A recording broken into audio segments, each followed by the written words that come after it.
ತುಂಬಾ ಸೇಫ್ ಆಗಿರೋ ಹೂಡಿಕೆ ಯಾವುದು ಅಂತ ಕೇಳಿದ್ರೆ ಯಾರು ಬೇಕಾದ್ರೂ ಹೇಳ್ತಾರೆ ಎಫ್ ಡಿ, ಫಿಕ್ಸೆಡ್ ಡೆಪಾಸಿಟ್ ಅಂತ ಹೇಳಿ. ಆದ್ರೆ ಅದೇ ಎಫ್ ಡಿ ನಿಮಗೆ ಇನ್ಕಮ್ ಟ್ಯಾಕ್ಸ್ ನೋಟಿಸ್ ಬರುವಂತೆ ಮಾಡಬಹುದು, ನಿಮ್ಮ ಹಣದ ಮೂಲವನ್ನ ವಿವರಿಸುವಂತೆ ಒತ್ತಾಯಿಸಬಹುದು. ಅಷ್ಟೇ ಅಲ್ಲ, 84% ವರೆಗೆ ಟ್ಯಾಕ್ಸು ಪ್ಲಸ್ ದಂಡಕ್ಕೆ ಕಾರಣ ಆಗ್ಬೋದು. ಕೇಳೋವಾಗಲೇ ಶಾಕ್ ಆಗುತ್ತಲ್ವಾ, ಏನಿದು ಎಫ್ ಡಿ ಇಟ್ರು ಕೂಡ ನೋಟಿಸ್ ಬರುತ್ತಾ ಅಂತ ಆಶ್ಚರ್ಯನೂ ಆಗ್ತಿರ್ಬೋದಲ್ವಾ? ಹೌದು, ನಂಬೋದಕ್ಕೆ ಇದು ಕಷ್ಟ ಅಂತ ಅನ್ಸಿದ್ರು ಕೂಡ ನಿಜ. ಅನೇಕ ಜನರು ಎಫ್ ಡಿ ಅನ್ನ ಸುರಕ್ಷಿತ ಹೂಡಿಕೆ ಅಂತ ಹೇಳಿ ಭಾವಿಸ್ತಾರೆ, ಅದು ನಿಜ. ಆದ್ರೆ ಅವರಿಗೆ ಗೊತ್ತಿಲ್ಲದೆ ಇರುವಂತ ವಿಷಯ ಏನು ಅಂತ ಹೇಳಿದ್ರೆ, ಒಂದು ಸಣ್ಣ ತಪ್ಪು, ಈ ಹಣ ಎಲ್ಲಿಂದ ಬಂತು, ನೀವಿದನ್ನ ಯಾಕೆ ರಿಪೋರ್ಟ್ ಮಾಡಿಲ್ಲ ಅಂತ ಆದಾಯ ತೆರಿಗೆ ಇಲಾಖೆ ನಿಮ್ಮನ್ನ ಪ್ರಶ್ನಿಸುವಂತೆ ಮಾಡುತ್ತೆ. ಅಷ್ಟೇ ಅಲ್ಲ, ಒಂದು ವೇಳೆ ನಿಮ್ಮ ಬಳಿ ಅದಕ್ಕೆ ಉತ್ತರಗಳು ಇಲ್ಲದೆ ಇದ್ರೆ ನಿಮ್ಮ ಕಷ್ಟದ ದುಡಿಮೆಯ ಹಣವನ್ನ ವಿವರಿಸಲಾಗದ ಆದಾಯ, ಅನ್ಎಕ್ಸ್ಪ್ಲೈನ್ಡ್ ಇನ್ಕಮ್ ಅಂತೇಳಿ ಪರಿಗಣಿಸಲಾಗುತ್ತೆ, ಹಾಗೂ ಅದಕ್ಕೆ ದಂಡನೂ ಕೂಡ ಕಟ್ಟಬೇಕಾಗಿ ಬರ್ಬೋದು. ಅಷ್ಟೇ ಅಲ್ಲ, ಅದನ್ನ ಬ್ಲ್ಯಾಕ್ ಮನಿ ಅಂತನೂ ಕೂಡ ಘೋಷಿಸಬಹುದು. ಹಾಗಂತ ಭಯ ಬೀಳಬೇಕಾಗಿಲ್ಲ. ಯಾಕಂದ್ರೆ ಈ ವಿಡಿಯೋದಲ್ಲಿ ನಾನು ಎಫ್ ಡಿ ಇಡುವಾಗ ಏನೇನ್ ತಪ್ಪುಗಳನ್ನ ಮಾಡಬಾರ್ದು, ಏನ್ ತಪ್ಪುಗಳನ್ನ ಮಾಡಿದ್ರೆ ಇಂತಹ ಸಮಸ್ಯೆಗಳು ಎದುರಾಗಬಹುದು, ಸಮಸ್ಯೆಗಳು ಬಾರದಂತೆ ನೋಡ್ಕೊಳ್ಳೋದು ಹೇಗೆ ಅನ್ನೋದನ್ನ ಇನ್ ಡೀಟೇಲ್ ಆಗಿ ತಿಳಿಸ್ಕೊಡ್ತೀನಿ. ಸೊ ಸ್ಕಿಪ್ ಮಾಡದೆ ಈ ವಿಡಿಯೋನ ಕಂಪ್ಲೀಟ್ ಆಗಿ ನೋಡಿ. ಹಾಯ್ ಹಲೋ ನಮಸ್ಕಾರ, ವೆಲ್ಕಮ್ ಟು ಬಾಸ್ ವಾಲಾ. ನಾನು ಶೇಷಕೃಷ್ಣ ಭಟ್.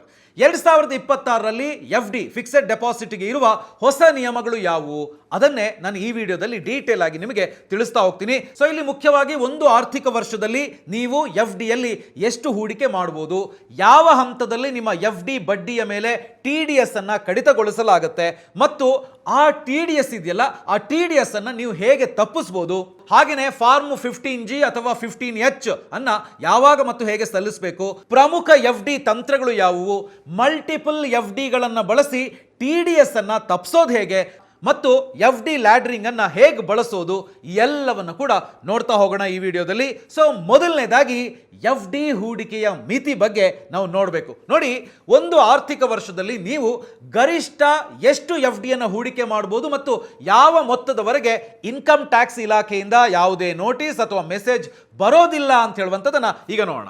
ನೋಡಿ, ಆದಾಯ ತೆರಿಗೆ ಮಿತಿಗಳ ಬಗ್ಗೆ ನಾವು ಮಾತನಾಡೋದಿದ್ರೆ ಒಂದು ಆರ್ಥಿಕ ವರ್ಷದಲ್ಲಿ 10 ಲಕ್ಷದ ಮಿತಿ ಇದೆ. ಆದರೆ ಈ ಮಿತಿ ಇದೆಯಲ್ಲ, ಇದು ಕೇವಲ ಹೊಸ ಎಫ್ ಡಿಗಳಿಗೆ, ಫ್ರೆಶ್ ಎಫ್ ಡಿಗಳಿಗೆ ಮಾತ್ರ ಅನ್ವಯಿಸುತ್ತೆ. ಒಂದು ವೇಳೆ ನೀವೇನಾದರೂ ಹಳೆಯ ಎಫ್ ಡಿಯನ್ನು ನವೀಕರಿಸಿದ್ರೆ, ರಿನ್ಯೂ ಮಾಡಿದ್ರೆ, ಅಥವಾ ಮೆಚುರಿಟಿ ಹಣವನ್ನು ಪಡೆದಿದ್ರೆ ಅವುಗಳನ್ನು ಆದಾಯ ತೆರಿಗೆ ಇಲಾಖೆಗೆ ರಿಪೋರ್ಟ್ ಮಾಡಲಾಗೋದಿಲ್ಲ. ಸೊ ಅಂಥವರು ಭಯ ಬೀಳಬೇಕಾಗಿಲ್ಲ. ಸೊ ಆದ್ರಿಂದ 10 ಲಕ್ಷದ ಮಿತಿಯು ಹೊಸ ಫಿಕ್ಸೆಡ್ ಡೆಪಾಸಿಟ್ಗಳಿಗೆ ಮಾತ್ರ ಅನ್ವಯಿಸುತ್ತೆ.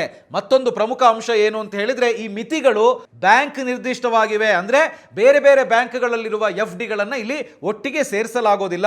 ಇದರರ್ಥ ನೀವು ವಿವಿಧ ಬ್ಯಾಂಕ್ಗಳಲ್ಲಿ ಹೂಡಿಕೆ ಮಾಡಿದ್ರೆ ಆ 10 ಲಕ್ಷದ ಮಿತಿ ಇದೆಯಲ್ಲ, ಅದು ಪ್ರತಿ ಬ್ಯಾಂಕಿಗೂ ಕೂಡ ಪ್ರತ್ಯೇಕವಾಗಿ ಅನ್ವಯಿಸುತ್ತೆ. ಫಾರ್ ಎಕ್ಸಾಂಪಲ್, ನಿಮ್ಮ ಬಳಿ HDFC ಯಲ್ಲಿ 9 ಲಕ್ಷದ ಎಫ್ ಡಿ ಇದೆ ಮತ್ತು SBI ನಲ್ಲಿ 9 ಲಕ್ಷದ ಎಫ್ ಡಿ ಇದೆ ಅಂತ ಅನ್ಕೊಳ್ಳಿ. ಸೊ ಈ ಸಂದರ್ಭದಲ್ಲಿ ಯಾವುದೇ ಬ್ಯಾಂಕು ಆದಾಯ ತೆರಿಗೆ ಇಲಾಖೆಗೆ ಇದನ್ನ ರಿಪೋರ್ಟ್ ಮಾಡೋದಿಲ್ಲ. ಯಾಕಂದ್ರೆ 10 ಲಕ್ಷದ ಮಿತಿಯು ಪ್ರತಿ ಬ್ಯಾಂಕಿಗೆ ಪ್ರತ್ಯೇಕವಾಗಿ ಅನ್ವಯಿಸುತ್ತೆ. ಈಗ ನಿಮಗೆ ಅರ್ಥ ಆಗಿರ್ಬೋದು. ಹಾಗೆಯೇ ನೀವು 20 ಲಕ್ಷದ ಹಳೆಯ ಎಫ್ ಡಿ ಅನ್ನ ನವೀಕರಿಸಿದ್ರೆ ಆ ನವೀಕರಣ ಅಥವಾ ರಿನ್ಯೂವಲ್ ಇದೆಯಲ್ಲ, ಅದನ್ನ ರಿಪೋರ್ಟ್ ಮಾಡಲಾಗುವುದಿಲ್ಲ. ಯಾಕಂದ್ರೆ ಆಗ್ಲೇ ಹೇಳಿದೆ, ಇದು ಫ್ರೆಶ್ ಎಫ್ ಡಿಗಳಿಗೆ ಮಾತ್ರ ಅಂತ.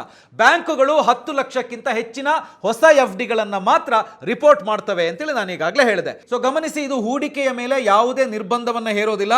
ನಿಮ್ಮ ಆದಾಯದ ಮೂಲ ಸರಿಯಾಗಿತ್ತು ಅಂತಾದ್ರೆ ನೀವು ಎಷ್ಟು ಬೇಕಾದ್ರೂ ಎಫ್ ಡಿಯಲ್ಲಿ ಹೂಡಿಕೆ ಮಾಡಬಹುದು. ಆದ್ರೆ ಒಂದು ಬ್ಯಾಂಕ್ ನಲ್ಲಿ ನಿಮ್ಮ ಎಫ್ ಡಿ 10 ಲಕ್ಷವನ್ನ ಮೀರಿದಾಗ ಇಲಾಖೆಯು ನಿಮ್ಮ IT ರಿಟರ್ನ್ಸ್ ಜೊತೆಗೆ ಈ ಹೂಡಿಕೆಯನ್ನ ತಾಳೆ ಹಾಕಿ ನೋಡುತ್ತೆ, ಕಂಪೇರ್ ಮಾಡಿ ನೋಡುತ್ತೆ. ಸೊ ಇಲ್ಲಿ ನಿಮ್ಮ ಹತ್ರ ಪ್ಯಾನ್ ಇದ್ರೆ 10 ಲಕ್ಷಕ್ಕಿಂತ ಹೆಚ್ಚಿನ ಹೊಸ ಎಫ್ ಡಿಗಳನ್ನ ರಿಪೋರ್ಟ್ ಮಾಡಲಾಗುತ್ತೆ. ಅದೇ ಒಂದು ವೇಳೆ ನೀವೇನಾದ್ರೂ ಪ್ಯಾನ್ ಕಾರ್ಡ್ ನೀಡಿಲ್ಲದೆ ಇದ್ರೆ ಈ ವರದಿ ಮಾಡುವಂತ ಮಿತಿ ಇದೆಯಲ್ಲ, ಇದು ಕೇವಲ 5 ಲಕ್ಷದ ಆಗಿರುತ್ತೆ. ಸೊ 5 ಲಕ್ಷಕ್ಕಿಂತ ಜಾಸ್ತಿ ಎಫ್ ಡಿ ಅನ್ನ ನೀವು ಇಟ್ರೆ, ಪ್ಯಾನ್ ಕಾರ್ಡ್ ನಿಮ್ಮ ಹತ್ರ ಇಲ್ಲದೆ ಇದ್ರೆ ರಿಪೋರ್ಟ್ ಮಾಡಲಾಗುತ್ತೆ. ಪ್ಯಾನ್ ಕಾರ್ಡ್ ಇತ್ತು ಅಂತ ಹೇಳಿದ್ರೆ 10 ಲಕ್ಷಕ್ಕಿಂತ ಜಾಸ್ತಿ ನೀವು ಎಫ್ ಡಿ ಇಟ್ರಿ ಅಂತ ಹೇಳಿದ್ರೆ ಅದನ್ನ IT ಗೆ ರಿಪೋರ್ಟ್ ಮಾಡಲಾಗುತ್ತೆ. ಸೊ ಹಾಗಿದ್ರೆ ಈ ವರದಿ ಮಾಡುವಿಕೆ ಅಂದ್ರೆ SFT ರಿಪೋರ್ಟಿಂಗ್ ಅಂತ ಹೇಳಿದ್ರೆ ಏನು, ಮತ್ತೆ ಈ 84% ತೆರಿಗೆಯ ಅಪಾಯ ಏನು ಅಂತ ಹೇಳುವಂಥದ್ದನ್ನ ಈಗ ಗಮನಿಸೋಣ. ಸೊ ಮೊದಲನೇದಾಗಿ, ಈಗ ಈ ವರದಿ ಮಾಡುವ ಪ್ರಕ್ರಿಯೆ ಹೇಗೆ ವರ್ಕ್ ಆಗುತ್ತೆ, ಹೇಗೆ ಕೆಲಸ ಮಾಡುತ್ತೆ ಅಂತ ಹೇಳುವಂಥದ್ದನ್ನ ನೋಡೋಣ. ನೋಡಿ, ಬ್ಯಾಂಕ್ಗಳು ಆದಾಯ ತೆರಿಗೆ ನಿಯಮ 114E ಅಡಿಯಲ್ಲಿ ಆದಾಯ ತೆರಿಗೆ ಇಲಾಖೆಗೆ ಮಾಹಿತಿಯನ್ನ ಕೊಡಬೇಕಾಗತ್ತೆ. ಏನ್ ಮಾಹಿತಿ ಅಂದ್ರೆ, ಒಂದು ಆರ್ಥಿಕ ವರ್ಷದಲ್ಲಿ ನೀವು 10 ಲಕ್ಷಕ್ಕಿಂತ ಹೆಚ್ಚು ಹೊಸ ಎಫ್ ಡಿ ಅನ್ನ ಮಾಡಿದ್ರೆ ಬ್ಯಾಂಕು ಅದನ್ನ SFT ರಿಪೋರ್ಟಿಂಗ್ ಮೂಲಕ ತಿಳಿಸುತ್ತೆ. ಇದು ನಿಮ್ಮ AIS ಮತ್ತೆ TIS ನಲ್ಲಿ ಕಾಣಿಸ್ಕೊಳ್ಳುತ್ತೆ. ಅಂದ್ರೆ ಕೆಲವು ನಿರ್ದಿಷ್ಟ ಮಿತಿಗಿಂತ ಹೆಚ್ಚಿನ ಮೊತ್ತದ ಹಣಕಾಸು ವಹಿವಾಟುಗಳು ನಡೆದಾಗ, ಫಾರ್ ಎಕ್ಸಾಂಪಲ್ ಹೇಳಬೇಕು ಅಂತ ಹೇಳಿದ್ರೆ ವರ್ಷಕ್ಕೆ 10 ಲಕ್ಷಕ್ಕಿಂತ ಹೆಚ್ಚು ಎಫ್ ಡಿ ಮಾಡೋದು, ದೊಡ್ಡ ಮೊತ್ತದ ಷೇರುಗಳನ್ನು ಪರ್ಚೇಸ್ ಮಾಡೋದು ಇತ್ಯಾದಿ. ಸೊ ಬ್ಯಾಂಕ್ಗಳು ಇಂಥ ಸಂದರ್ಭದಲ್ಲಿ ಅಥವಾ ಬ್ಯಾಂಕ್ಗಳು ಅಥವಾ ಹಣಕಾಸು ಸಂಸ್ಥೆಗಳು ಆ ಮಾಹಿತಿಯನ್ನ ಆದಾಯ ತೆರಿಗೆ ಇಲಾಖೆಗೆ ರಿಪೋರ್ಟ್ ಮಾಡಬೇಕಾಗತ್ತೆ. ಸೊ ಈ ವರದಿಯನ್ನೇ SFT ಅಂತ ಹೇಳ್ತಾರೆ, ಸ್ಟೇಟ್ಮೆಂಟ್ ಆಫ್ ಫೈನಾನ್ಷಿಯಲ್ ಟ್ರಾನ್ಸಾಕ್ಷನ್ ಅಂತ ಹೇಳಿ. ಇದರ ಉದ್ದೇಶ ಏನು ಅಂತ ಕೇಳಬಹುದು. ನೋಡಿ, ಜನರು ದೊಡ್ಡ ಮೊತ್ತದ ವ್ಯವಹಾರ ಮಾಡಿದಾಗ ಅದನ್ನ ತೆರಿಗೆ ಇಲಾಖೆಯಿಂದ ಮುಚ್ಚಿಡಬಾರದು ಅಂತ ಹೇಳುವಂತದ್ದೇ ಇದರ ಉದ್ದೇಶ. ಇದು SFT. ಹಾಗಿದ್ರೆ AIS ಅಂದ್ರೆ ಏನು? ಆನ್ಯುವಲ್ ಇನ್ಫಾರ್ಮೇಶನ್ ಸ್ಟೇಟ್ಮೆಂಟ್, ವಾರ್ಷಿಕ ಮಾಹಿತಿ ಹೇಳಿಕೆ ಅಂತೇಳಿ. ಅಂದ್ರೆ ಇದು ನಿಮ್ಮ ಇಡೀ ವರ್ಷದ ಹಣಕಾಸು ಜಾತಕ ಇದ್ದಂತೆ. ನೀವು ವರ್ಷವಿಡೀ ಎಲ್ಲೆಲ್ಲಿ ಹೂಡಿಕೆ ಮಾಡಿದ್ದೀರಿ, ಎಷ್ಟು ಬಡ್ಡಿ ಬಂದಿದೆ, ಎಷ್ಟು ಸಂಬಳ ಬಂದಿದೆ, ಶೇರ್ ಮಾರುಕಟ್ಟೆಯಲ್ಲಿ ಎಷ್ಟು ಲಾಭ ಮಾಡಿದ್ದೀರಿ ಅಂತ ಹೇಳುವಂತ ಎಲ್ಲಾ ವಿವರಗಳನ್ನ ಆದಾಯ ತೆರಿಗೆ ಇಲಾಖೆಯು ಈ ಒಂದು ಸ್ಟೇಟ್ಮೆಂಟ್ ನಲ್ಲಿ ಸಂಗ್ರಹಿಸಿಟ್ಟಿರುತ್ತೆ. ನಿಮ್ಮ ಇನ್ಕಮ್ ಟ್ಯಾಕ್ಸ್ ಪೋರ್ಟಲ್ ನಲ್ಲಿ ಲಾಗಿನ್ ಆಗಿ ನೀವು ಇದನ್ನ ಡೌನ್ಲೋಡ್ ಕೂಡ ಮಾಡ್ಕೊಳ್ಬಹುದು. ಹಾಗಿದ್ರೆ TIS ಅಂದ್ರೆ ಏನು? ನೋಡಿ, ಟ್ಯಾಕ್ಸ್ ಪೇಯರ್ ಇನ್ಫಾರ್ಮೇಶನ್ ಸಮ್ಮರಿ, ತೆರಿಗೆದಾರರ ಮಾಹಿತಿ ಸಾರಾಂಶ ಅಂತ ಹೇಳ್ತೀವಿ. ಸೊ ಇದು AIS ನ ಸರಳ ರೂಪ ಅಂತ ಹೇಳ್ಬೋದು. AIS ನಲ್ಲಿ ಬಹಳ ವಿವರವಾದ ಮಾಹಿತಿ ಇರುತ್ತೆ, ಆದರೆ TIS ಆ ಮಾಹಿತಿಯನ್ನ ಸಂಕ್ಷಿಪ್ತಗೊಳಿಸಿ, ಅಂದ್ರೆ ಸಮ್ಮರಿಯನ್ನ ನೀವು ತೆರಿಗೆ ಸಲ್ಲಿಸುವಾಗ ಎಷ್ಟು ಮೊತ್ತವನ್ನ ತೋರಿಸಬೇಕು ಅಂತ ಹೇಳುವಂತದನ್ನ ಸ್ಪಷ್ಟವಾಗಿ ಹೇಳುತ್ತೆ. ನೀವು ITR ಫೈಲ್ ಮಾಡುವಾಗ TIS ನಲ್ಲಿರುವ ಮೊತ್ತ ಮತ್ತು ನಿಮ್ಮ ಬಳಿ ಇರುವಂತಹ ಲೆಕ್ಕಾಚಾರ ತಾಳೆಯಾಗುತ್ತದೆಯೇ ಅಂತ ಪರೀಕ್ಷಿಸೋದಕ್ಕೆ ಇದು ಸುಲಭವಾಗುತ್ತೆ. ಸೊ ಸಿಂಪಲ್ ಆಗಿ ಹೇಳಬೇಕು ಅಂತ ಹೇಳಿದ್ರೆ, ಬ್ಯಾಂಕು ಇಲಾಖೆಗೆ ಮಾಹಿತಿ ನೀಡೋದು SFT, ಆ ಮಾಹಿತಿ ಇಲಾಖೆಯ ದಾಖಲೆಯಲ್ಲಿ ಸಂಗ್ರಹವಾಗೋದು AIS, ಆ ದಾಖಲೆಯ ಸಾರಾಂಶವೇ TIS. ನಿಮ್ಮ FD ವಹಿವಾಟು ಇವುಗಳಲ್ಲಿ ಕಾಣಿಸಿಕೊಂಡ್ರೆ ನೀವು ITR ಸಲ್ಲಿಸುವಾಗ ಆ ಮಾಹಿತಿಯನ್ನ ಮರೆಮಾಚೋದಿಕ್ಕೆ ಸಾಧ್ಯ ಇಲ್ಲ. ಹಾಗಾಗಿ ನೀವು ITR ಫೈಲ್ ಮಾಡುವಾಗ ಆ ಬಡ್ಡಿಯನ್ನ ಇತರ ಮೂಲಗಳ ಆದಾಯ, ಇನ್ಕಮ್ ಫ್ರಮ್ ಅದರ್ ಸೋರ್ಸಸ್ ಅಂತ ಹೇಳಿ ತೋರಿಸಿ ತೆರಿಗೆಯನ್ನ ಪಾವತಿಸಬೇಕಾಗತ್ತೆ. ಆದ್ರೆ ಇಲ್ಲಿ ಮುಖ್ಯವಾದ ವಿಷಯ ಏನು ಅಂತ ಹೇಳಿದ್ರೆ, ಇಲಾಖೆಯು ನಿಮ್ಮ ಹತ್ರ ಆ FD ಮಾಡೋದಿಕ್ಕೆ ನಿಮ್ಮ ಬಳಿ ಅಷ್ಟು ದೊಡ್ಡ ಮೊತ್ತದ ಹಣ ಎಲ್ಲಿಂದ ಬಂತು, ಸೋರ್ಸ್ ಆಫ್ ಇನ್ಕಮ್, ಹಣದ ಮೂಲ ಯಾವುದು ಅಂತ ಕೇಳಬಹುದು. ನೋಡಿ, ಫಾರ್ ಎಕ್ಸಾಂಪಲ್ ಒಬ್ಬ ಕ್ಲೈಂಟ್ 5 ಕೋಟಿ FD ಮಾಡಿದ್ದಾರೆ ಅಂತ ಇಟ್ಕೊಳ್ಳಿ. ಅದಕ್ಕೋಸ್ಕರ ಅವರಿಗೆ ನೋಟಿಸ್ ಬಂತು. ಅವರು ಯಾವತ್ತೂ ಕೂಡ ITR ಫೈಲ್ ಮಾಡಿರಲಿಲ್ಲ. ಈಗ ಆದಾಯ ತೆರಿಗೆ ಇಲಾಖೆ ಅವರಿಗೆ ಕೇಳ್ತು, ಆ 5 ಕೋಟಿ ರೂಪಾಯಿ ಎಲ್ಲಿಂದ ಬಂತು, ವಿವರಣೆ ಕೊಡಿ ಅಂತ. ಒಂದು ವೇಳೆ ಅವರ ಬಳಿ ಸರಿಯಾದ ದಾಖಲೆಗಳು ಅಥವಾ ವಿವರಣೆ ಇಲ್ಲದೆ ಇದ್ರೆ ಅದನ್ನ ವಿವರಿಸಲಾಗದ ಹೂಡಿಕೆ, ಅನ್ಎಕ್ಸ್ಪ್ಲೈನ್ಡ್ ಇನ್ವೆಸ್ಟ್ಮೆಂಟ್ ಅಂತ ಹೇಳಿ ಪರಿಗಣಿಸಲಾಗುತ್ತೆ. ಅಷ್ಟೇ ಅಲ್ಲ, ಶಾಕಿಂಗ್ ಏನು ಅಂತ ಹೇಳಿದ್ರೆ, ಇಂತಹ ಸಂದರ್ಭದಲ್ಲಿ ಆ ಮೊತ್ತದ ಮೇಲೆ 84% ವರೆಗೆ ತೆರಿಗೆ ಮತ್ತು ದಂಡವನ್ನ ವಿಧಿಸಬಹುದು. ಇದನ್ನ ಕಪ್ಪು ಹಣ ಅಂತೇಳಿ ಕೂಡ ಪರಿಗಣಿಸಲಾಗುತ್ತೆ. ಆದ್ದರಿಂದ ನೀವೇನಾದ್ರೂ ಆಸ್ತಿಯನ್ನ ಮಾರಿ ಕ್ಯಾಶ್ ತಗೊಂಡು ಆ ಹಣವನ್ನ ಬ್ಯಾಂಕ್ನಲ್ಲಿ FD ಇಟ್ರೆ ಅದರ ಮೂಲವನ್ನ ಸಾಬೀತುಪಡಿಸೋದಿಕ್ಕೆ, ಸೋರ್ಸ್ ಆಫ್ ಇನ್ಕಮ್ ಅನ್ನ ತೋರಿಸೋದಿಕ್ಕೆ ನಿಮ್ಮ ಬಳಿ ಸರಿಯಾದ ದಾಖಲೆಗಳು ಇರಲೇಬೇಕಾಗತ್ತೆ. ಇದನ್ನ ಕೇಳಿದ ನಂತರ ಒಂದು ವಿಷಯ ಸ್ಪಷ್ಟವಾಗಿ ನಿಮ್ಗೆ ಗೊತ್ತಾಗಿರುತ್ತೆ. ಇದು ಕೇವಲ ಹೂಡಿಕೆ ಮಾಡುವ ಬಗ್ಗೆ ಮಾತ್ರ ಅಲ್ಲ, ಸ್ಮಾರ್ಟ್ ಆಗಿ, ಸುರಕ್ಷಿತವಾಗಿ ಮತ್ತು ಪಾರದರ್ಶಕವಾಗಿ ಹೂಡಿಕೆ ಮಾಡುವ ಬಗ್ಗೆಯೂ ಅಂತ. ಎಸ್, ಅದಕ್ಕಾಗಿಯೇ ನೋಡಿ, ಚಿನ್ನದ ಬೆಲೆ ಏರಿಳಿತ, ಷೇರು ಮಾರುಕಟ್ಟೆಯ ಡಿಪ್ ಇವನ್ನೆಲ್ಲ ನೋಡಿದ ನಂತರ ಇವತ್ತು ಪ್ರತಿಯೊಬ್ಬರು ಕೂಡ ಸುರಕ್ಷಿತ ಹೂಡಿಕೆ, ಸೇಫ್ ಆಗಿರೋದು, ಹಾಗೆಯೇ ಸ್ಥಿರವಾದ ಆದಾಯ ಹಾಗೂ ಹೆಚ್ಚು ಬಡ್ಡಿ ಕೊಡುವಂತ FDಗಳನ್ನೇ ಹುಡುಕ್ತಾ ಇದ್ದಾರೆ. ಸೊ ಅದರ ಬಗ್ಗೆ ಈಗ ತಿಳ್ಕೊಳ್ಳೋಣ. ಸೊ ನೀವೇನಾದ್ರೂ 3 ವರ್ಷಕ್ಕೆ FD ಇಡಬೇಕು ಅಂತ ಹೇಳಿ ಏನಾದ್ರೂ ಯೋಚನೆ ಮಾಡ್ತಾ ಇದ್ರೆ, ಥಿಂಕ್ ಮಾಡ್ತಾ ಇದ್ರೆ, ಎಷ್ಟು ಇಂಟ್ರೆಸ್ಟ್ ಸಿಗುತ್ತೆ, ಎಷ್ಟು ಗ್ರೋತ್ ಸಿಗುತ್ತೆ ಅಂತ ಹೇಳುವಂಥದ್ದನ್ನ ನೋಡ್ತಾ ಹೋಗೋಣ. ಸೊ ಮೊದಲನೇದಾಗಿ ನೀವೇನ್ ಮಾಡಬೇಕು ಅಂತ ಹೇಳಿದ್ರೆ, ಕ್ರೆಡಿಟ್ ಪೇ ಆಪ್ ಅನ್ನ ಓಪನ್ ಮಾಡಿ. ಕ್ರೆಡಿಟ್ ಪೇ ಆಪ್ ಅನ್ನ ಓಪನ್ ಮಾಡಿದ ಮೇಲೆ ಇಲ್ಲಿ ನೋಡಬಹುದು FD ಅಂತ ಹೇಳುವಂತ ಸೆಕ್ಷನ್ ಇದೆ, ಅದನ್ನ ಕ್ಲಿಕ್ ಮಾಡಿ. ಇಲ್ಲಿ ನೀವು ಗಮನಿಸ್ತಾ ಇರಬಹುದು ಬುಕ್ FD ಎಟ್ 7.5% ಅಂತ ಹೇಳಿ ತೋರಿಸ್ತಾ ಇದೆ, plus 1% credit pay cash back. ಹಾಗಿದ್ರೆ ಇದು ಹೇಗೆ ವರ್ಕ್ ಆಗುತ್ತೆ ಅಂತ ಹೇಳುವಂಥದ್ದನ್ನ ನೋಡ್ತಾ ಹೋಗೋಣ. ಸೊ ಅದಕ್ಕೆ ಏನು ಮಾಡಬೇಕು, ಮೊದಲನೇದಾಗಿ ಇಲ್ಲಿ ಬುಕ್ FD ಎಟ್ 7.5% ಅಂತ ಹೇಳಿ ತೋರಿಸ್ತಾ ಇದೆಯಲ್ಲ, ಅದರ ಮೇಲೆ ಕ್ಲಿಕ್ ಮಾಡಿ. ಸೊ ಅದರ ಮೇಲೆ ಕ್ಲಿಕ್ ಮಾಡಿದ ನಂತರ ನೋಡಿ, ಈಗ 25,000 ರೂಪಾಯಿ FD ಅಮೌಂಟ್ ಅಂತೇಳಿ ತೋರಿಸ್ತಾ ಇದೆ. ನೀವು ಈಗ ಏನು ಮಾಡಬೇಕು ಅಂತ ಹೇಳಿದ್ರೆ, ಇಲ್ಲಿ FD ಟೆನ್ಯೂರ್ ಅನ್ನ ಕ್ಲಿಕ್ ಮಾಡಬೇಕು. ಯಾಕೆಂತ ಹೇಳಿದ್ರೆ ನೀವು ಎಷ್ಟು ಟೆನ್ಯೂರಿಗೆ FD ಅನ್ನ ಇಡ್ತೀರಿ ಅಂತೇಳಿ ಇಲ್ಲಿ ಬೇರೆ ಬೇರೆ ಟೆನ್ಯೂರ್ ಅನ್ನ ಗಮನಿಸ್ತಾ ಇರ್ಬೋದು. 12 ಮಂತ್ಸ್ ಅಂದ್ರೆ 1 ಇಯರು, ಹಾಗೇನೆ 3 ಇಯರ್ಸು, ಹಾಗೇನೆ 2 ವರ್ಷ, 10 ಮಂತ್ಸು, ಈ ತರದ ಬೇರೆ ಬೇರೆ ಟೆನ್ಯೂರ್ ಇದೆ. ನಿಮಗೆ ಯಾವುದು ಬೇಕೋ ಅದನ್ನ ನೀವು ಇಲ್ಲಿ ಸೆಲೆಕ್ಟ್ ಮಾಡಬಹುದು. ಸೊ ಈಗ ನಾನಿಲ್ಲಿ 3 ವರ್ಷದ ಟೆನ್ಯೂರ್ ಅನ್ನ ಕ್ಲಿಕ್ ಮಾಡ್ತೀನಿ. ಸೊ ನೀವು 25,000 ರೂಪಾಯಿ FD ಅನ್ನ ಇಲ್ಲಿ 3 ವರ್ಷಕ್ಕೆ ಇಟ್ರೆ 6.75% ನಂತೆ ಬಡ್ಡಿಯಂತೆ ನಿಮ್ಮ ಮೆಚುರಿಟಿ ವ್ಯಾಲ್ಯೂ 30,560 ರೂಪಾಯಿ ಆಗುತ್ತೆ. ಹಾಗೆಯೇ ನೆಟ್ ಗೈನ್ಸ್ ಬಂದು 22.24% ಅಂತ ತೋರಿಸ್ತಾ ಇದೆ. ಅಂದ್ರೆ ಇದೇನು ಅಂತ ಹೇಳಿದ್ರೆ ಫೈನಲ್ ಕಾರ್ಪಸ್ ಏನು ಬರುತ್ತಲ್ವಾ ಅದನ್ನ ಕ್ಯಾಲ್ಕುಲೇಟ್ ಮಾಡಿ ಈ ಪರ್ಸೆಂಟೇಜ್ ಅನ್ನ ಕೊಟ್ಟಿದ್ದಾರೆ. ಯಾಕೆ ಅಂತ ಹೇಳಿದ್ರೆ ನೋಡಿ, ಒಂದು ವರ್ಷಕ್ಕೆ 6.75% ಅಲ್ವಾ, 3 ವರ್ಷಕ್ಕಾಗುವಾಗ ಅದು ಎಷ್ಟಾಗುತ್ತೆ ಅಂತ ಹೇಳುವಂಥದ್ದನ್ನ ಕ್ಯಾಲ್ಕುಲೇಟ್ ಮಾಡಿ ನಿಮಗೆ ಇಲ್ಲಿ ಅದನ್ನ ಹೇಳಿದ್ದಾರೆ. ಸೊ ನೀವೇನಾದ್ರೂ 50,000 ರೂಪಾಯಿ ಇಟ್ಟರೆ ಎಷ್ಟಾಗುತ್ತೆ ಅಂತ ಹೇಳಿ ನೋಡೋಣ. ಈಗ ನೀವೇನಾದರೂ 50,000 ರೂಪಾಯಿ ಇಟ್ರಿ ಅಂತ ಹೇಳಿದ್ರೆ 6.75% ನಂತೆ ಮೆಚುರಿಟಿ ವ್ಯಾಲ್ಯೂ 61,120 ರೂಪಾಯಿ ಆಗುತ್ತೆ. ಅದೇನೇ ನೀವೇನಾದರೂ 1 ಲಕ್ಷ ರೂಪಾಯಿ ಇಟ್ರಿ ಅಂತ ಹೇಳಿದ್ರೆ ಮೆಚುರಿಟಿ ವ್ಯಾಲ್ಯೂ ಬಂದು 1,22,239 ರೂಪಾಯಿ ಆಗುತ್ತೆ. ಅದೇ ನೀವೇನಾದ್ರೂ 2 ಲಕ್ಷ ರೂಪಾಯಿ ಇಟ್ರಿ ಅಂತ ಹೇಳಿದ್ರೆ ಮೆಚುರಿಟಿ ವ್ಯಾಲ್ಯೂ 2,44,479 ರೂಪಾಯಿ ಆಗುತ್ತೆ. ಸೊ ಇಲ್ಲಿ ಇನ್ನೊಂದು ಇಂಟ್ರೆಸ್ಟಿಂಗ್ ಪಾಯಿಂಟ್ ಏನು ಅಂತ ಹೇಳಿದ್ರೆ, ನೀವೇನಾದ್ರೂ ಸೀನಿಯರ್ ಸಿಟಿಸನ್ ಆಗಿದ್ರೆ ನೋಡಿ, ಹಿರಿಯ ನಾಗರಿಕರಿಗೆ ಎಷ್ಟು ಪ್ಲಸ್ ಪಾಯಿಂಟ್ ಇದೆ ಅಂತ ಹೇಳಿದ್ರೆ ಇಲ್ಲಿ ಎಫ್ ಡಿ ರೇಟ್ ಎಷ್ಟು 6.75%, ಅದೇ ಸೀನಿಯರ್ ಸಿಟಿಸನ್ ಆದ್ರೆ 7.25%, ಅಂದ್ರೆ ಒಂದು ಸ್ವಲ್ಪ ಜಾಸ್ತಿ ಇಂಟ್ರೆಸ್ಟ್ ಸಿಗುತ್ತೆ ಅಂತ ಹೇಳಿ ಇಲ್ಲಿ ನಾವು ಹೇಳ್ಬೋದು. ಸೊ ಅದೇ ನೀವೇನಾದ್ರೂ ಶಾರ್ಟ್ ಟರ್ಮ್ಗೆ ನೋಡ್ತಾ ಇದ್ರೆ ಎಷ್ಟು ಸಿಗುತ್ತೆ ಅಂತ ಹೇಳಿ ನೋಡೋಣ. ಸೊ ನಾನೀಗ ಈ ಟೆನ್ಯೂರ್ ಅನ್ನ ಚೇಂಜ್ ಮಾಡ್ತೀನಿ. ನೋಡಿ, ಟೆನ್ಯೂರ್ ಅನ್ನ 12 ಮಂತ್ಸ್ ಅಥವಾ 1 ವರ್ಷಕ್ಕೆ ಇಡ್ತೀನಿ. ಸೊ ಇಲ್ಲಿ ನೀವೀಗ ಗಮನಿಸಬಹುದು ಎಷ್ಟು ಬಡ್ಡಿ ಸಿಗುತ್ತೆ ಅಂತ ಹೇಳಿ. ನೋಡಿ 7.5%. ನೋಡಿ, ಶಾರ್ಟ್ ಟರ್ಮ್ಗೆ 7.5% ಇಂಟ್ರೆಸ್ಟ್ ಅಷ್ಟು ಸುಲಭವಾಗಿ ಬೇರೆ ಪ್ರಾಡಕ್ಟ್ ನಲ್ಲಿ ಸಿಗೋದಿಲ್ಲ. ಸೊ ಇದು ನಿಮ್ಮ ಗಮನದಲ್ಲಿರಲಿ. ಸೊ ಹಾಗಿದ್ರೆ ಈಗ ಒಂದೊಂದೇ ನೋಡ್ತಾ ಹೋಗೋಣ.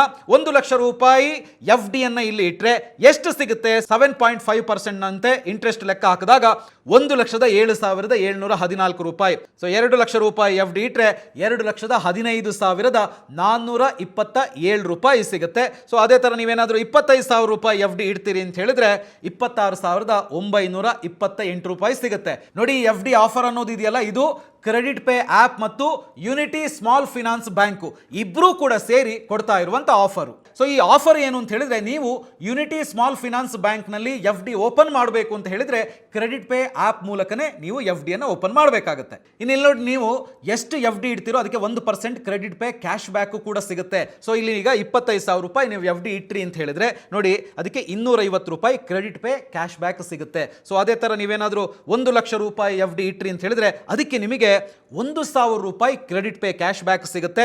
ಸೊ ಅದೇ ನೀವು 2 ಲಕ್ಷ ರೂಪಾಯಿ ಏನಾದರೂ ಎಫ್ ಡಿ ಇಟ್ರೆ ನಿಮಗೆ 2,000 ರೂಪಾಯಿ ಕ್ರೆಡಿಟ್ ಪೇ ಕ್ಯಾಶ್ ಬ್ಯಾಕ್ ಸಿಗುತ್ತೆ. ಸೊ ಅದೇ ಸೀನಿಯರ್ ಸಿಟಿಸನ್ ಅಂತ ಹೇಳಿ ನಾವು ಕ್ಲಿಕ್ ಮಾಡಿ ನೋಡಿದ್ರೆ ನೋಡಿ, ಇವಾಗ 8% ಎಫ್ ಡಿ ಇಂಟ್ರೆಸ್ಟ್ ರೇಟ್ ಸಿಗುತ್ತೆ. ಸೊ ಅದೇ ತರ ಕ್ಯಾಶ್ ಬ್ಯಾಕ್ ಅಂದ್ರೆ 2,000 ರೂಪಾಯಿ ಕ್ರೆಡಿಟ್ ಪೇ ಕ್ಯಾಶ್ ಬ್ಯಾಕ್ ಇದು ಸೇಮ್ ಇದೆ. ಕ್ರೆಡಿಟ್ ಪೇ ಕ್ಯಾಶ್ ಬ್ಯಾಕ್ ಇಲ್ಲಿ ಚೇಂಜ್ ಆಗಲ್ಲ, ಬಟ್ ಇಂಟ್ರೆಸ್ಟ್ ಇದೆಯಲ್ಲ ಅದು ಸೀನಿಯರ್ ಸಿಟಿಸನ್ಗೆ ಒಂದು ಸ್ವಲ್ಪ ಜಾಸ್ತಿನೇ ಅಂತ ಹೇಳ್ಬೋದು. ನೋಡಿ, ಇನ್ನೊಂದು ಇಂಟ್ರೆಸ್ಟಿಂಗ್ ಪಾಯಿಂಟ್ ಏನು ಅಂತ ಹೇಳಿದ್ರೆ, ನೀವೇನಾದ್ರೂ 3 ವರ್ಷಕ್ಕೆ ಎಫ್ ಡಿ ಇಟ್ರಿ ಅಂತ ಆದ್ರೆ ಕ್ರೆಡಿಟ್ ಪೇ ಆಪ್ ಮೂಲಕ ಯುನಿಟಿ ಸ್ಮಾಲ್ ಫಿನಾನ್ಸ್ ಬ್ಯಾಂಕ್ ನಲ್ಲಿ ನಿಮಗೆ 3% ವರೆಗೆ ಕ್ರೆಡಿಟ್ ಪೇ ಕ್ಯಾಶ್ ಬ್ಯಾಕ್ ಸಿಗುತ್ತೆ. ಸೊ ಅದನ್ನು ನಾನು ನಿಮಗೆ ಈಗ ಎಕ್ಸ್ಪ್ಲೇನ್ ಮಾಡ್ತೀನಿ. ಸೊ ಮೊದಲನೇದಾಗಿ ಇಲ್ಲಿ ಹೋಗ್ಬಿಟ್ಟು 3 ಇಯರ್ಸ್ ಟೆನ್ಯೂರ್ ಅನ್ನ ಕ್ಲಿಕ್ ಮಾಡಿ. ಸೊ ಈಗ ನೀವು ಇಲ್ಲಿ ಗಮನಿಸ್ತಾ ಇರ್ಬೋದು, ನಾನು 25,000 ರೂಪಾಯಿ ಅಂತ ಹೇಳಿ ಎಫ್ ಡಿ ಅಮೌಂಟ್ ಅಂತ ಹೇಳಿ ತೋರಿಸ್ತೀನಿ. ಸೊ ನೋಡಿ, ಇಲ್ಲಿ 750 ರೂಪಾಯಿ credit pay cash back. So ಅದೇ ತರ ನೀವು 1 ಲಕ್ಷ ರೂಪಾಯಿ ಎಫ್ ಡಿ ಇಟ್ರಿ 3 ವರ್ಷಕ್ಕೆ ಅಂತ ಹೇಳಿದ್ರೆ 3,000 ರೂಪಾಯಿ ನಿಮಗೆ ಕ್ರೆಡಿಟ್ ಪೇ ಕ್ಯಾಶ್ ಬ್ಯಾಕ್ ಸಿಗುತ್ತೆ. ಅದೇ ನೀವೇನಾದ್ರೂ 2 ಲಕ್ಷ ರೂಪಾಯಿಯನ್ನ 3 ವರ್ಷಕ್ಕೆ ಎಫ್ ಡಿ ಇಟ್ರಿ ಅಂತ ಆದ್ರೆ 6,000 ರೂಪಾಯಿ ಕ್ರೆಡಿಟ್ ಪೇ ಕ್ಯಾಶ್ ಬ್ಯಾಕ್ ಸಿಗುತ್ತೆ. ಸೊ ನೀವು ಕ್ರೆಡಿಟ್ ಪೇ ಆಪ್ ಮೂಲಕ ಯುನಿಟಿ ಸ್ಮಾಲ್ ಫಿನಾನ್ಸ್ ಬ್ಯಾಂಕ್ ನಲ್ಲಿ ಎಫ್ ಡಿ ಇಡ್ತೀರಿ ಅಂತ ಹೇಳಿದ್ರೆ ಡಿಸ್ಕ್ರಿಪ್ಷನ್ ಅಲ್ಲಿ ಲಿಂಕ್ ಕೊಟ್ಟಿದ್ದೀನಿ, ಆ ಲಿಂಕ್ ಅನ್ನು ಕ್ಲಿಕ್ ಮಾಡಿ ಆಪ್ ಡೌನ್ಲೋಡ್ ಮಾಡಿ ಎಫ್ ಡಿ ಇಡಬಹುದು. ಇನ್ನು ಮತ್ತೆ ವಿಷಯಕ್ಕೆ ಬರೋಣ. ನೋಡಿ, ಈಗಾಗಲೇ ನಾನು ತಿಳಿಸಿದಂತೆ ಬಡ್ಡಿಯ ಮೇಲೆ ತೆರಿಗೆ ಪಾವತಿಸೋದು ಮಾತ್ರ ಸಾಕಾಗೋದಿಲ್ಲ. ನೋಡಿ, ನಿಮ್ಮ ಅಸಲು ಹಣಕ್ಕೆ ಅಂದರೆ ಪ್ರಿನ್ಸಿಪಲ್ ಅಮೌಂಟ್ ಇದೆಯಲ್ಲ ಅದಕ್ಕೆ ಸ್ಪಷ್ಟವಾದ ಮೂಲ ಇರಬೇಕು. ಅಷ್ಟೇ ಅಲ್ಲ, ಅದಕ್ಕೆ ಸರಿಯಾದಂಥ ದಾಖಲೆಗಳು ಕೂಡ ನಿಮ್ಮ ಹತ್ರ ಇರಬೇಕಾಗತ್ತೆ. ಇಲ್ಲ ಅಂತ ಹೇಳಿದ್ರೆ ಆಗಲೇ ನಾನು ಹೇಳಿದಂಗೆ ಪೆನಲ್ಟಿ ಬೀಳುತ್ತೆ, ತೆರಿಗೆ ಕಟ್ಟಬೇಕಾಗತ್ತೆ, ಹಾಗೇನೆ ಅದನ್ನ ಕಪ್ಪು ಹಣ ಅಂತೇಳಿ ಪರಿಗಣಿಸಲಾಗಬಹುದು. ಸೊ ಹಾಗಿದ್ರೆ ಈ ಕಪ್ಪು ಹಣ ಅಂತ ಹೇಳಿದ್ರೆ ಏನು? ನೋಡಿ, ಒಂದು ಸಣ್ಣ ಎಕ್ಸಾಂಪಲ್ ಕೊಡ್ತೀನಿ. ಯಾರಾದರೂ ಆಸ್ತಿಯನ್ನ ಮಾರಿ ಕ್ಯಾಶ್ ತಗೊಂಡು 2 ಕೋಟಿ ರೂಪಾಯಿ ಡೆಪಾಸಿಟ್ ಮಾಡಿದ್ರು ಅಂತ ಇಟ್ಕೊಳ್ಳಿ. ಸೊ ಇದನ್ನ ವಿವರಿಸಲಾಗದ ಆದಾಯ ಅಂತ ಹೇಳಿ ಪರಿಗಣಿಸಲಾಗುತ್ತೆ ಮತ್ತು ಇದಕ್ಕೆ ಭಾರಿ ದಂಡ, ಪೆನಲ್ಟಿ ಎಲ್ಲವೂ ಕೂಡ ಬೀಳುತ್ತೆ ಮತ್ತು ಅದನ್ನ ಕಪ್ಪು ಹಣ ಅಂತ ಪರಿಗಣಿಸಲಾಗುತ್ತೆ. ಆದ್ರೆ ಆ ಆಸ್ತಿ ಮಾರಿದಂತ ದಾಖಲೆ ಮತ್ತು ಅದನ್ನ ಬ್ಯಾಂಕ್ ಪಾವತಿ ಮೂಲಕವೇ ನೀವು ತಗೊಂಡಿದ್ರೆ ಅಥವಾ ಕೊಟ್ಟಿದ್ರೆ ಸಮಸ್ಯೆ ಆಗೋದಿಲ್ಲ. ನಿರ್ದಿಷ್ಟ ನಿಯಮಗಳನ್ನ ಪಾಲಿಸಬೇಕಾಗತ್ತೆ. ಅದಿಲ್ಲ ಅಂತ ಹೇಳಿದ್ರೆ ಅದನ್ನ ಕಪ್ಪು ಹಣ ಅಂತೇಳಿ ಪರಿಗಣಿಸಬಹುದು. ಆದ್ರಿಂದ ಯಾವಾಗಲೂ ಕೂಡ ಸರಿಯಾದ ದಾಖಲೆಗಳು ಹಾಗೆಯೇ ಸ್ಪಷ್ಟವಾದ ಆದಾಯದ ಮೂಲವನ್ನ ಇಟ್ಕೊಳ್ಳೋದು ತುಂಬಾನೇ ಸೇಫ್. ಇನ್ನು TDS ನಿಯಮಗಳ ಬಗ್ಗೆ ನಾವು ನೋಡೋದಿದ್ರೆ TDS ನಿಯಮಗಳು 2025-26 ನೋಡಿ, 2025ರ ಬಜೆಟ್ ನಲ್ಲಿ ಘೋಷಿಸಿದಂತೆ 2026ರಲ್ಲಿ ಅನ್ವಯವಾಗುವ TDS ಮಿತಿಗಳು ಹೇಗಿವೆ ಅದನ್ನು ಈಗ ನೋಡ್ತಾ ಹೋಗೋಣ. ಮೊದಲನೇದಾಗಿ ಸಾಮಾನ್ಯ ನಾಗರಿಕರಿಗೆ ನೋಡಿ, 1 ವರ್ಷದಲ್ಲಿ ಬರುವಂತ ಒಟ್ಟು ಬಡ್ಡಿ 50,000 ರೂಪಾಯಿಯನ್ನ ಮೀರಿದ್ರೆ TDS ಕಟ್ ಆಗುತ್ತೆ. ಹಿಂದೆ ಇದು 40,000 ರೂಪಾಯಿ ಇತ್ತು, ಈಗ 50,000 ರೂಪಾಯಿ ದಾಟಿದ್ರೆ TDS ಕಟ್ ಆಗುತ್ತೆ. ಅದೇ ಹಿರಿಯ ನಾಗರಿಕರಿಗೆ 60+ ಸೀನಿಯರ್ ಸಿಟಿಸನ್ಸ್ ಅಂತೇಳಿ ಬಂದಾಗ ಬಡ್ಡಿ ಆದಾಯ 1 ಲಕ್ಷ ಮೀರಿದ್ರೆ ಮಾತ್ರ TDS ಕಟ್ ಆಗುತ್ತೆ. ಹಿಂದೆ ಇದು 50,000 ರೂಪಾಯಿ ಇತ್ತು, ಈಗ 1 ಲಕ್ಷ ಕ್ರಾಸ್ ಆದ್ರೆ TDS ಕಟ್ ಆಗುತ್ತೆ. ಇನ್ನು TDS ದರ ಅಂತ ಹೇಳಿ ಬಂದಾಗ ಪ್ಯಾನ್ ಕಾರ್ಡ್ ಇದ್ರೆ 10% ಕಟ್ ಆಗುತ್ತೆ, ಪ್ಯಾನ್ ಕಾರ್ಡ್ ಇಲ್ಲ ಅಂತ ಹೇಳಿದ್ರೆ 20% ಕಟ್ ಆಗುತ್ತೆ. ಹಾಗಿದ್ರೆ ಈಗ ನೀವು ಕೇಳ್ಬೋದು TDS ನಿಂದ ಬಚಾವ್ ಆಗೋದು ಹೇಗೆ ಅಂತ. ಎಸ್, ಅದನ್ನ ಹೇಳ್ತೀನಿ ನೋಡಿ. ಮೊದಲನೇದು, ನಿಮ್ಮ ಬಡ್ಡಿ ಆದಾಯ ಈ ಮಿತಿ ಇದೆಯಲ್ಲ ಅದರ ಒಳಗಿರುವಂತೆ ನೋಡ್ಕೊಳ್ಳಿ. ಅಥವಾ ನೀವು ಫಾರ್ಮ್ 15H ಹಿರಿಯ ನಾಗರಿಕರಿಗೆ ಇದು, ಅಥವಾ ಫಾರ್ಮ್ 15G ಇದು ಇತರರಿಗೆ ನೀವು ಈ ಫಾರ್ಮ್ ಅನ್ನ ಸಲ್ಲಿಸಬಹುದು. ನೋಡಿ, ಏಪ್ರಿಲ್ 1, 2026ರಿಂದ ಹಳೆಯ ಫಾರ್ಮ್ 15G ಮತ್ತೆ 15H ಅನ್ನ ನಿಲ್ಲಿಸಿ ಅದರ ಬದಲಿಗೆ ಫಾರ್ಮ್ 121 ಅಂತ ಹೇಳುವಂತ ಒಂದೇ ಫಾರ್ಮ್ ಅನ್ನ ಜಾರಿಗೆ ತರಲಾಗ್ತಾ ಇದೆ. ಸೊ ಇದು ನಿಮ್ಮ ಗಮನದಲ್ಲಿರಲಿ. ಇದನ್ನ ಸಲ್ಲಿಸೋದಕ್ಕೆ ಇರುವಂತ ಮುಖ್ಯ ಷರತ್ತು ಏನು ಅಂತ ಹೇಳಿದ್ರೆ, ಒಟ್ಟು ಆದಾಯದ ಮೇಲೆ 0 ಟ್ಯಾಕ್ಸ್, ತೆರಿಗೆ ಶೂನ್ಯ ಆಗಿರಬೇಕು. ಹಾಗೆಯೇ ಹೊಸ ತೆರಿಗೆ ಪದ್ಧತಿಯಲ್ಲಿ 7 ಲಕ್ಷದವರೆಗೆ ಮತ್ತು ಹಳೆಯ ತೆರಿಗೆ ಪದ್ಧತಿಯಲ್ಲಿ 2.5 ಲಕ್ಷದವರೆಗೆ ತೆರಿಗೆ ಇರೋದಿಲ್ಲ. ನಿಮ್ಮ ಆದಾಯ ಈ ಮಿತಿಯ ಒಳಗಿದ್ರೆ ನೀವು ಈ ಫಾರ್ಮ್ಗಳನ್ನು ಆರ್ಥಿಕ ವರ್ಷದ ಆರಂಭದಲ್ಲೇ ಅಂದರೆ ಏಪ್ರಿಲ್ನಲ್ಲೇ ಬ್ಯಾಂಕ್ಗೆ ಸಲ್ಲಿಸಬೇಕಾಗತ್ತೆ. ಇನ್ನು ಗಮನಿಸಿ, ಮತ್ತೊಮ್ಮೆ ಹೇಳ್ತಾ ಇದ್ದೀನಿ, TDS ಮಿತಿಯು ಪ್ರತಿ ಬ್ಯಾಂಕಿಗೆ ಅನ್ವಯಿಸುತ್ತೆ, ಒಟ್ಟು ಹೂಡಿಕೆಗಲ್ಲ. ಹಾಗಿದ್ರೆ ಇದಕ್ಕಿರುವಂತಹ ಸ್ಟ್ರಾಟಜಿ ಏನು ಅಂತೇಳಿ ನೋಡೋದಿದ್ರೆ, ಮೊದಲನೇದು ಮಲ್ಟಿಪಲ್ FD. ನೋಡಿ, ನಿಮ್ಮ ಹಣವನ್ನ ಒಂದೇ ಬ್ಯಾಂಕ್ನಲ್ಲಿ FD ಇಡುವ ಬದಲು 2 ಅಥವಾ 3 ಬ್ಯಾಂಕ್ಗಳಲ್ಲಿ ಹಂಚಿ ಹೂಡಿಕೆ ಮಾಡಿ. ಫಾರ್ ಎಕ್ಸಾಂಪಲ್, ನಿಮ್ಮ ಹತ್ರ 17 ಲಕ್ಷ ರೂಪಾಯಿ ಇದೆ. ಸೊ ಅದನ್ನು ಒಂದೇ ಬ್ಯಾಂಕ್ನಲ್ಲಿ ಇಡೋ ಬದಲು ಬ್ಯಾಂಕ್ ಎ ನಲ್ಲಿ 9 ಲಕ್ಷ, ಹಾಗೆಯೇ ಬ್ಯಾಂಕ್ ಬಿ ಯಲ್ಲಿ 8 ಲಕ್ಷ ಇರಿಸಿ. ಯಾಕೆ ಅಂತ ಹೇಳಿದ್ರೆ ನೋಡಿ, ಇದು 10 ಲಕ್ಷದ ಮಿತಿಯ ಒಳಗೆ ಬರೋದ್ರಿಂದ SFT ರಿಪೋರ್ಟ್ ಹೋಗೋದಿಲ್ಲ. ಹಾಗೆಯೇ ಪ್ರತಿ ಬ್ಯಾಂಕ್ನಲ್ಲೂ ಪ್ರತ್ಯೇಕ TDS ಮಿತಿ ಅಥವಾ ಪ್ರತ್ಯೇಕ TDS ಲಿಮಿಟ್ ನಿಮಗೆ ಸಿಗುತ್ತೆ. ಸೊ TDS ನಿಂದ ನೀವು ಬಚಾವಾಗೋದಕ್ಕೂ ಕೂಡ ಅವಕಾಶ ಇದೆ. ಹೆಚ್ಚುವರಿ ಪ್ರಯೋಜನ ಏನು ಅಂತ ಹೇಳಿದ್ರೆ, DICGC ಅಡಿಯಲ್ಲಿ ಪ್ರತಿ ಬ್ಯಾಂಕ್ನಲ್ಲಿ ನಿಮಗೆ 5 ಲಕ್ಷದ ಇನ್ಶೂರೆನ್ಸ್ ಸುರಕ್ಷತೆ ಕೂಡ ಸಿಗುತ್ತೆ. ಇನ್ನು ನೆಕ್ಸ್ಟ್ ನಾನು ಹೇಳ್ತಾ ಇರುವಂತದ್ದು FD ಲ್ಯಾಡ್ರಿಂಗ್. ಎಕ್ಸಾಂಪಲ್ ಕೊಟ್ಟು ಹೇಳ್ತೀನಿ ನೋಡಿ, ನಿಮ್ಮ ಬಳಿ 15 ಲಕ್ಷ ರೂಪಾಯಿ ಇದೆ. ಅದನ್ನ ಒಮ್ಮೆಗೆ FD ಇಡೋದಲ್ಲ, ಅದರ ಬದಲಾಗಿ 5 ಲಕ್ಷದಂತೆ 3 ಭಾಗ ಮಾಡಿ. ಇದರಲ್ಲಿ ಒಂದು ಭಾಗವನ್ನ ಮೊದಲನೇ ವರ್ಷ FD ಇಡಿ, ಹಾಗೆಯೇ ಇನ್ನೊಂದು ಭಾಗವನ್ನ 2ನೇ ವರ್ಷದಲ್ಲಿ FD ಇಡಿ, ಹಾಗೆಯೇ ಮತ್ತೊಂದು ಭಾಗವನ್ನ 3ನೇ ವರ್ಷದಲ್ಲಿ FD ಮಾಡಿ. ನೋಡಿ, ಇದರಿಂದ ಪ್ರತಿ ವರ್ಷ ನಿಮ್ಮ ಒಂದು FD ಮೆಚೂರ್ ಆಗುತ್ತೆ. ಅಂದ್ರೆ ನಿಮ್ಮ ಬಳಿ ಯಾವಾಗಲೂ ಕೂಡ ಲಿಕ್ವಿಡಿಟಿ, ನಗದು ಲಭ್ಯ ಇರುತ್ತೆ. ಇದರಿಂದ ರಿಸ್ಕ್ ಕಡಿಮೆ ಆಗುತ್ತೆ ಮತ್ತು TDS ಹಾಗೂ ರಿಪೋರ್ಟ್ ಮಾಡುವ ಕಿರಿಕಿರಿ ಕೂಡ ನಿಮಗೆ ಇರೋದಿಲ್ಲ. ನೋಡಿ, FD ಲ್ಯಾಡ್ರಿಂಗಿಗೆ ಸಂಬಂಧಪಟ್ಟಂತೆ ಇನ್ನೂ ಡೀಟೇಲ್ ಆಗಿ ನೀವು ತಿಳ್ಕೊಳ್ಬೇಕು ಅಂತ ಹೇಳಿದ್ರೆ, ನಾವೊಂದು ಸ್ಪೆಷಲ್ ಆಗಿರುವಂಥ FD ಲ್ಯಾಡ್ರಿಂಗಿಗೆ ಸಂಬಂಧಪಟ್ಟಂತ ವಿಡಿಯೋನ ಮಾಡಿದ್ವಿ, ಸ್ಕ್ರೀನ್ ಮೇಲೆ ನೀವು ನೋಡ್ತಾ ಇರ್ಬೋದು. ಸೊ ಆ ವಿಡಿಯೋ ನಮ್ಮ ಚಾನಲ್ ಇದೆ, ದಯವಿಟ್ಟು ಆ ವಿಡಿಯೋನ ಒಂದ್ಸರ್ತಿ ನೋಡಿ. ಆಗ ನಿಮಗೆ ಈ FD ಲ್ಯಾಡ್ರಿಂಗ್ ಅಂದ್ರೆ ಏನು, ಇದರಿಂದ ಹೇಗೆ ಲಾಭ ಪಡ್ಕೊಳ್ಬಹುದು ಅಂತ ಹೇಳುವಂಥದ್ದು ನಿಮಗೆ ಗೊತ್ತಾಗುತ್ತೆ. ಇನ್ಫ್ಯಾಕ್ಟ್ ನಾನು ಕೂಡ ವೈಯಕ್ತಿಕವಾಗಿ ಈ ಮಲ್ಟಿಪಲ್ FD ಮತ್ತೆ ಲ್ಯಾಡ್ರಿಂಗ್ ತಂತ್ರಗಳನ್ನು ಬಳಸ್ತೀನಿ. ನೀವು ಕೂಡ ಇದನ್ನ ಯೂಸ್ ಮಾಡೋದ್ರ ಮೂಲಕ ಲಾಭವನ್ನ ಪಡಿಬಹುದು. ಸೊ ಮತ್ತೊಮ್ಮೆ ಹೇಳ್ತಾ ಇದ್ದೀನಿ, 10 ಲಕ್ಷ ರೂಪಾಯಿ FD ಲಿಮಿಟ್ ಇರುವಂತದ್ದು ನಿಮ್ಮ ಹೂಡಿಕೆಯ ಮಿತಿಯನ್ನ ಸರ್ಕಾರಕ್ಕೆ ತಿಳಿಸೋದಕ್ಕೆ ಮಾತ್ರ. ನಿಮ್ಮ ಹೂಡಿಕೆಗೆ ಯಾವುದೇ ಗರಿಷ್ಠ ಮಿತಿ ಇಲ್ಲ. ಆದ್ರೆ ಬಡ್ಡಿಯ ಮೇಲೆ TDS ಕಡಿತವಾಗದಂತೆ ನೋಡ್ಕೊಳ್ಳೋದಕ್ಕೆ ಈ ಹೊಸ ಮಿತಿಗಳನ್ನ ನೀವು ನೆನಪಲ್ಲಿ ಇಟ್ಕೊಳ್ಬೇಕಾಗತ್ತೆ. ಸೊ ನೋಡಿದ್ರಲ್ಲ, ಫಿಕ್ಸೆಡ್ ಡೆಪಾಸಿಟ್ ಅಂತ ಹೇಳಿದ ತಕ್ಷಣ ಸುರಕ್ಷಿತ ಅನ್ನೋದೇನೋ ನಿಜ, ಆದ್ರೆ ನೀವು ಸಣ್ಣ ತಪ್ಪು ಮಾಡಿದ್ರು ಕೂಡ ಪೆನಲ್ಟಿ ಕಟ್ಟಬೇಕಾಗಿ ಬರ್ಬೋದು. ಸೊ ಹಾಗಾಗಿ ಇವನ್ನೆಲ್ಲ ತಿಳ್ಕೊಳ್ಳಿ. ಸೊ ಈ ವಿಡಿಯೋ ನಿಮಗೆ ಇಷ್ಟ ಆಗಿದೆ ಅಂದ್ರೆ ಲೈಕ್ ಮಾಡಿ, ಶೇರ್ ಮಾಡಿ, ಹಾಗೆಯೇ ಬಾಸ್ ವಾಲಾ ಚಾನಲ್ ಅನ್ನ ಸಬ್ಸ್ಕ್ರೈಬ್ ಮಾಡಿ. ಬ್ರಾಂಡ್ ಪಾರ್ಟ್ನರ್ಶಿಪ್ ಮತ್ತು ಜಾಹೀರಾತಿಗಾಗಿ ಸಂಪರ್ಕಿಸಿ brand@bosswala.com. WhatsApp number 9108014192.